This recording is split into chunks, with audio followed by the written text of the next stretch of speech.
porque ele não é crítico relativamente às nossas paixões. Ele acha que nós temos que aprender a conviver com as paixões. Mas também não podemos ter a ilusão que as nossas paixões são anuladas com a nossa razão. Nós podemos raciocinar, achar que certas coisas são mal, ou que não devemos fazê-las, etc, etc. Mas a paixão mantém-se. E então o que é que nós devemos? Ele ensina-nos, ele faz, no livro quinto, faz-nos uma espécie de terapia das paixões, em que ensina-nos como lidar com as paixões. Ou seja, ele diz, e diz isto explicitamente, uma paixão só acaba com uma paixão mais forte. Portanto, o que nós temos que fazer é perceber qual vai ser a paixão mais forte que queremos anexar àquela paixão que nos incomoda, não é? E vamos gerir, temos que gerir com habilidade as nossas paixões. Mas as paixões para ele são fundamentais para a pessoa viver. Sem paixões não vivíamos. Não é? São elas que aumentam aquilo que ele chama o nosso conatus, a nossa essência. O ser humano é uma atividade constante, que vai crescendo, diminuindo, é um dinamismo. E as paixões vão ativar esse dinamismo. Portanto, o que é muito importante é nós sabermos orientar as nossas paixões para o sítio devido. Não é? O Ricardo, onde é que está? Posso só perguntar? Tudo o que quiser. Quanto mais perguntas, melhores. Porque se estar eu aqui a ter que pensar o que é que vos vou dizer. Diga.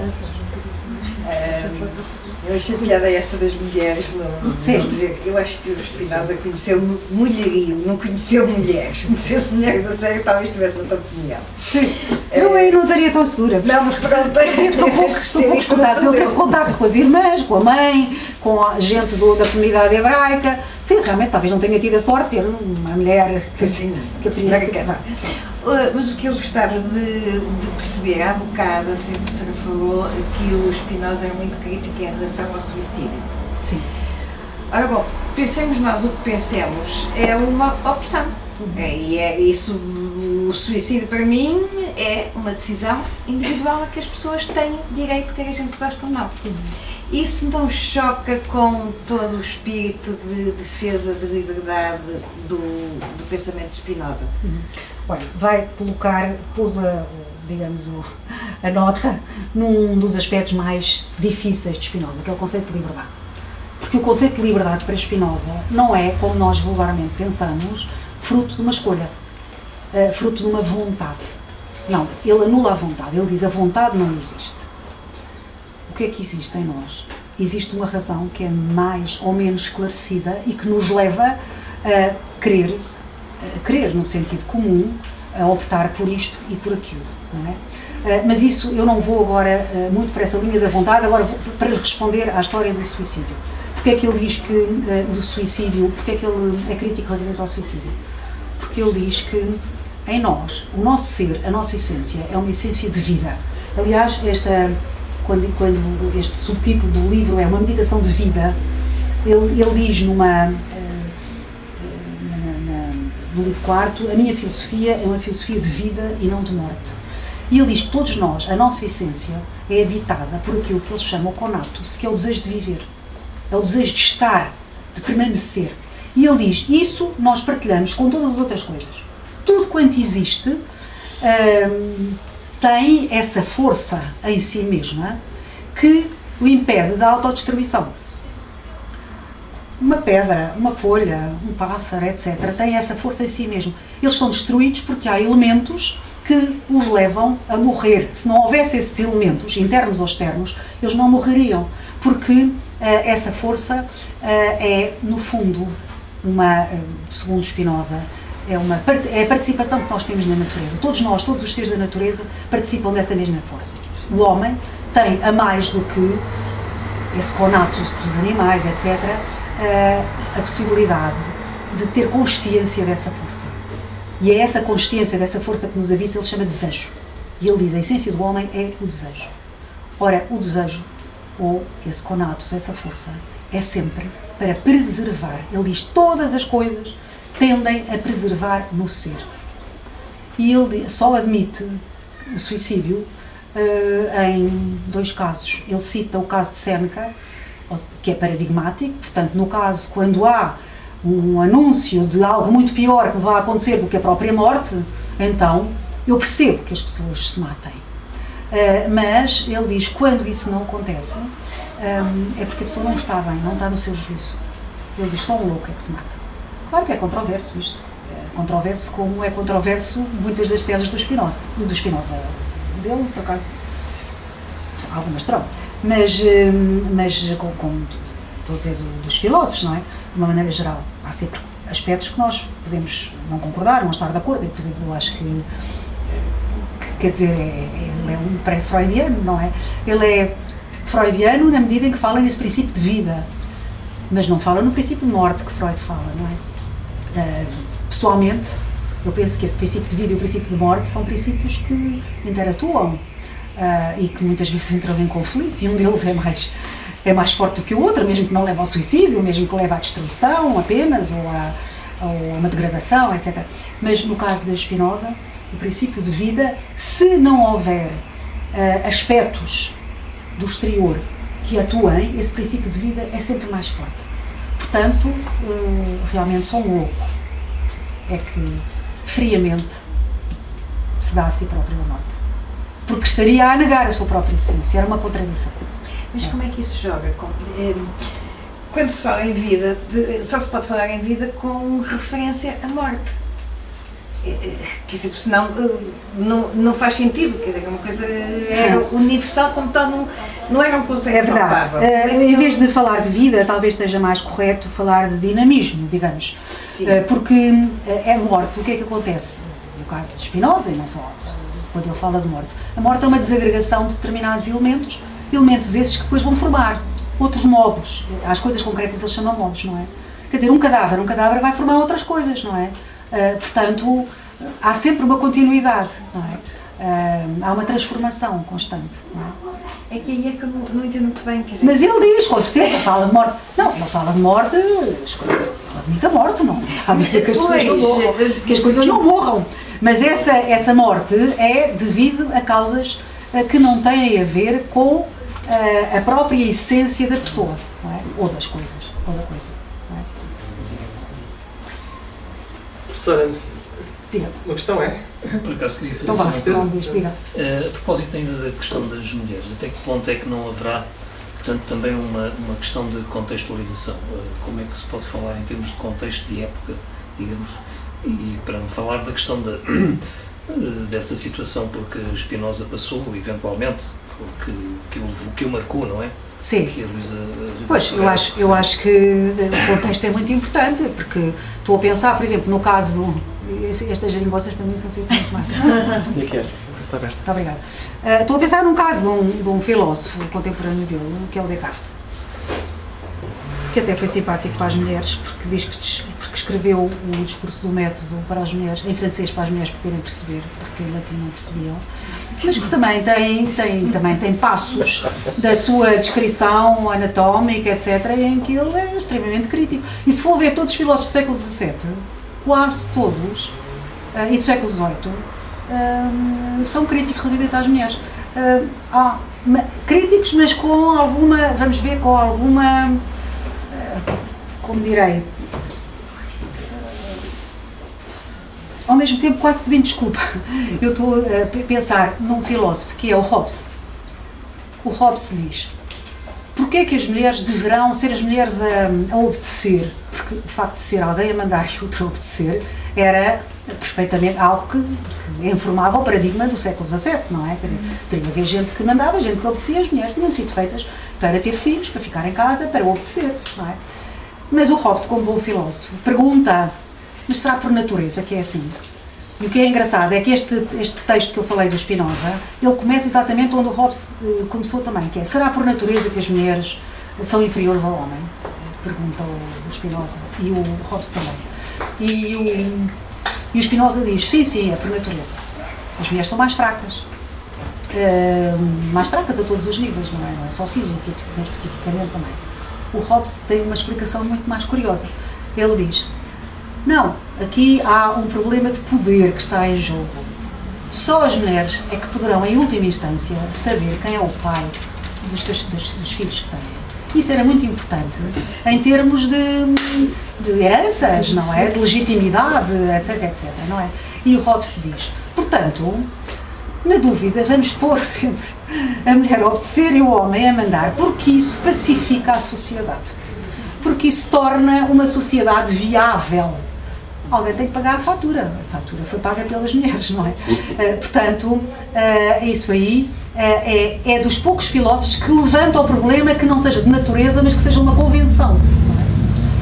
Não é? Por exemplo, o Hume, que vem já mais tarde, no século XVIII, também diz, bem, há uma trivial diferença, diz ele, entre homens e mulheres. Utiliza mesmo o termo, é uma trivial diferença. Mas, na realidade, é importante que o poder seja organizado de uma maneira estável. E então, vamos admitir aquilo que é habitual, serem os homens a comandar e as mulheres a obedecer. Só muito mais tarde, só no século XIX, é que começaram todas estas lutas feministas, etc, etc, e em que os próprios filósofos começaram também a aderir ou não aderir, mas a repensar este problema. Mas isso leva-me a pensar também uma coisa, quando referiu... Se querem ir para as mulheres, vamos para as mulheres. Saímos do Spinoza. Para o Spinoza não é nada importante. Mas tudo bem. Diga, Luís. Que eu estava para fazer noutra altura. Leva-me a pensar no seguinte, é que essa ideia de que referiu que as mulheres, em princípio, são elas que decidem quem é que vai ser o pai dos filhos. Eu não disse que decidiam quem era o pai dos filhos, coitadas delas, a maior parte casavam por obrigação, não é? Portanto, não, eu disse, elas são as únicas que sabiam, quer dizer, o conhecimento de quem é o verdadeiro pai da criança, nenhum homem pode ter sempre a absoluta certeza, não é? E uma mulher, em princípio, tem mais segurança, não é? Eu também não sei. Antigamente. Não, mas eu estou falando do século XVII, não é? Estou no contexto do século XVII. Por isso é que a sociedade está a alterar tudo, não é? Exatamente, mas nós estamos num contexto perfeitamente clássico do século XVII, não é? Em que nunca o Spinoza alguma vez pensaria determinados problemas éticos que agora se colocam, não é? Quem era? Era o Ricardo que queria perguntar agora coisas também. A questão que coloco é mais agora voltar um pouco mais para a obra que aqui estamos a falar. Está bem.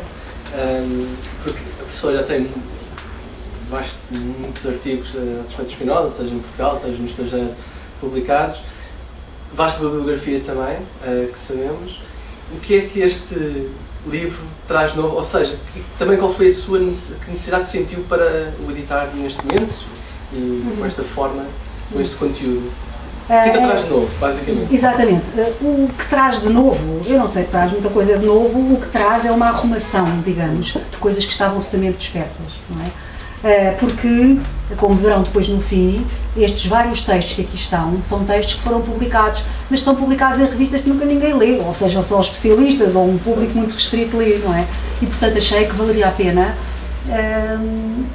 fazer digamos, um apanhado desses artigos. Tenho outro livro que está esgotado, que também fiz o mesmo, e que chama-se No Suprema Alegria. Portanto, artigos que eu escrevi até uma dada altura, eu depois publiquei no livro. Estes, a mesma coisa. E num terceiro livro também isso aconteceu.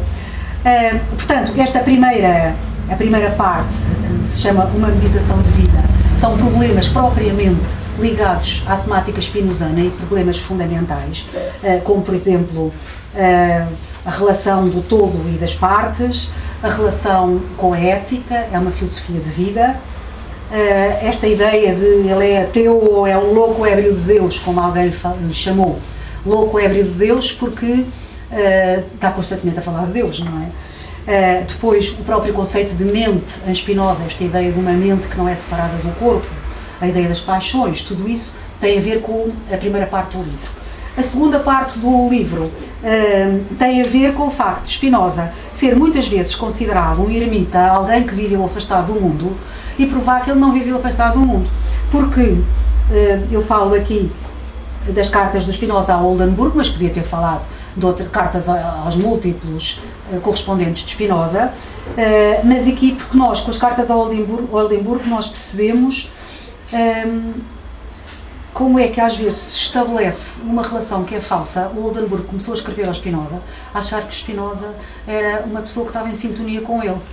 Alguém crente em Deus, alguém que estava interessado num mundo melhor, claro que está, etc, etc. E depois, aos poucos, vai percebendo que Spinoza não é nada disso. E a correspondência acaba com os dois zangados. E o Spinoza a dizer, olha, não tem nada a ver consigo, porque estava aqui a dizer coisas que eu não disse. E o Oldenburg também, mas você é uma pessoa horrível e tal. Portanto, achei que era extremamente curiosa esta correspondência. Depois, outro aspecto é a relação do Spinoza com Leibniz. Leibniz é um grande filósofo do século XVII. Há aqui uma especialista de Leibniz, que é a professora Maria José Vaz Pinto. Muitas vezes o Leibniz vai buscar a tese da Spinoza. Mas o Leibniz tem um medo horroroso que o possam confundir com Spinoza, ou que aquilo de mal que dizem de Spinoza possa recair sobre Leibniz. Mas, no fundo, há alguns aspectos que são comuns, e isso é o que eu analiso neste artigo, e sobretudo, mas aqui é numa diferença que é sobre o possível. Depois,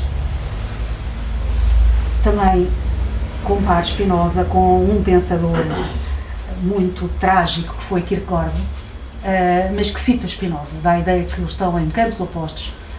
Kierkegaard é um pietista, é um homem extremamente religioso, muito punitivo, de uma ética protestante, muito, enfim, com tudo aquilo que o Spinoza não gostaria. Mas é um facto que eles têm alguns pontos em comum, daí essa insistência do Kierkegaard em falar de Spinoza. Eu achei curioso, porque geralmente meto-me por caminhos que a mim me causam problema e pronto, e começo a investigar por aí e verifiquei que há realmente muita coisa. E depois, a atualidade de Spinoza. A relação de Spinoza e Simone Weil como uma pensadora contemporânea, mais uma vez aqui esta senhora que está aqui à frente, é especialista da Simone Weil. E há encontros de dois filósofos judeus, eles são os dois judeus, têm aspectos comuns, mas têm aspectos muito diferentes. Depois o Levinas, que é um judeu, um filósofo judeu, que critica Spinoza por achar que Spinoza traiu o judaísmo e que se aproximou do cristianismo, o que eu não estou nada de acordo, mas achei interessante trabalhar sobre isso. Depois o terceiro discurso sobre o corpo tem muito a ver justamente com o Michel Henry, desculpem, com... Ai, agora estou com uma ponta com uma branca.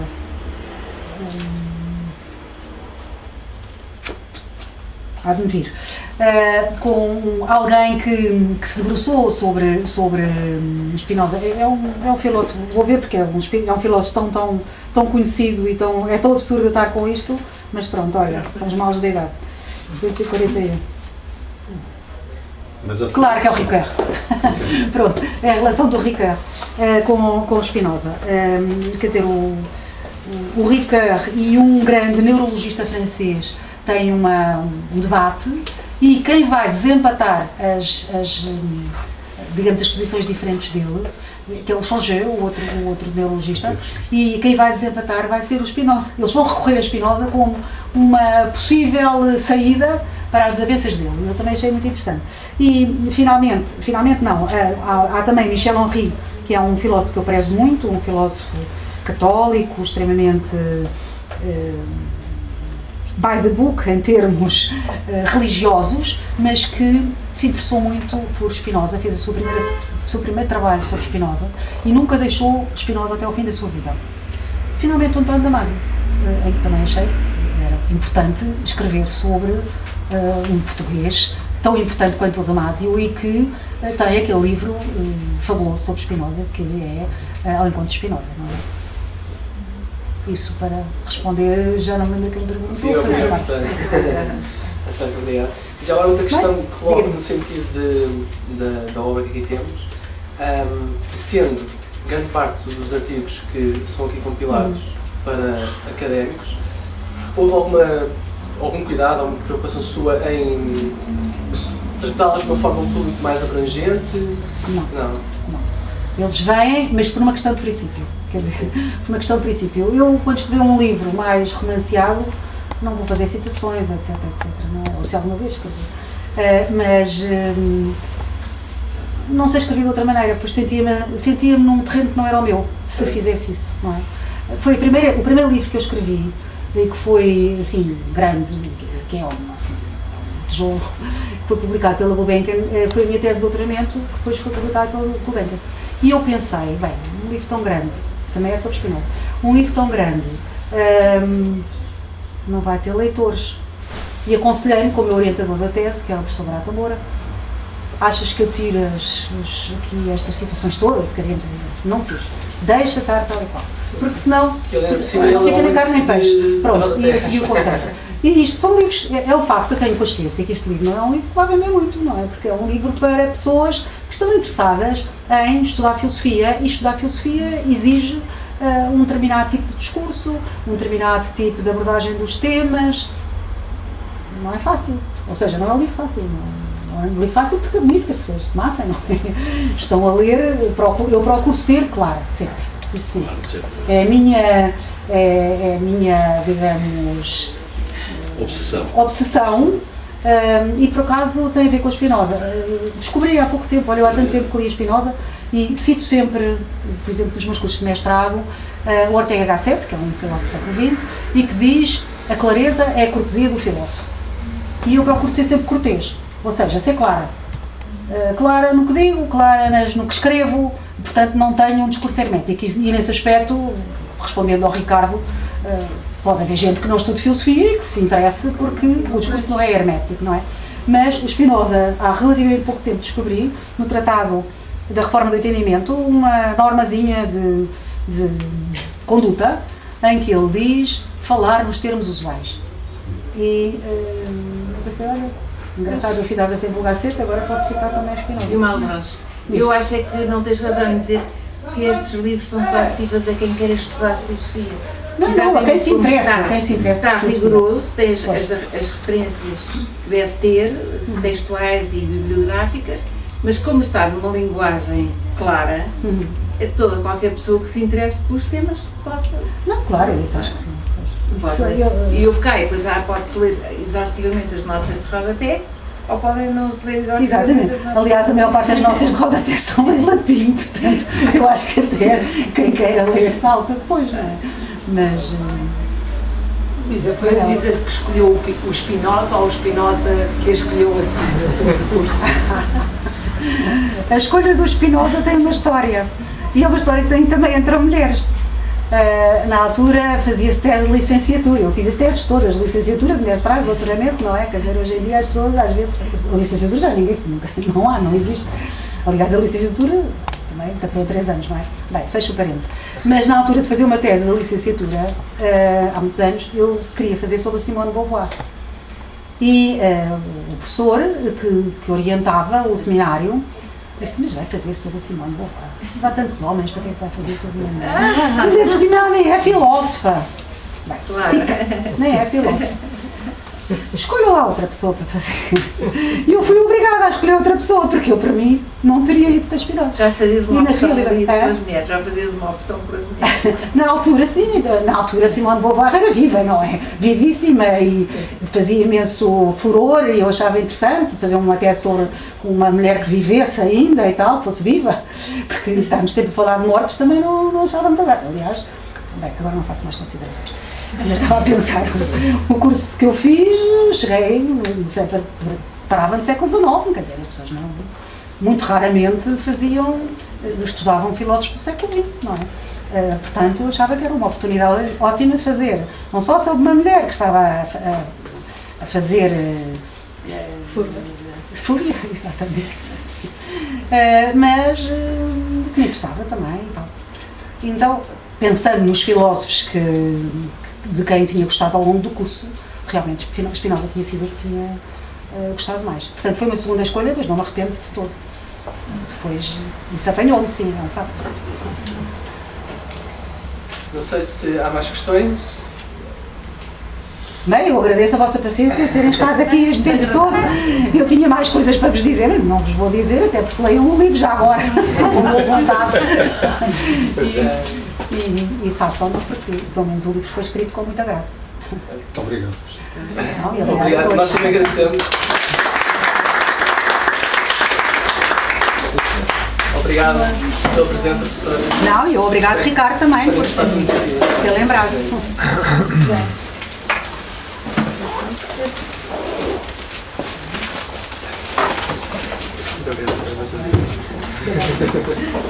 Luísa, se tem quiser, tem imenso. Olha, ainda bem venha, porque tem imenso. Eu falei com o público, para que se vá lá, não queria, então. Espantoso, esta mulher é filósofa. Os meus netos não vieram lá. Olha, disse que estou entusiasmada.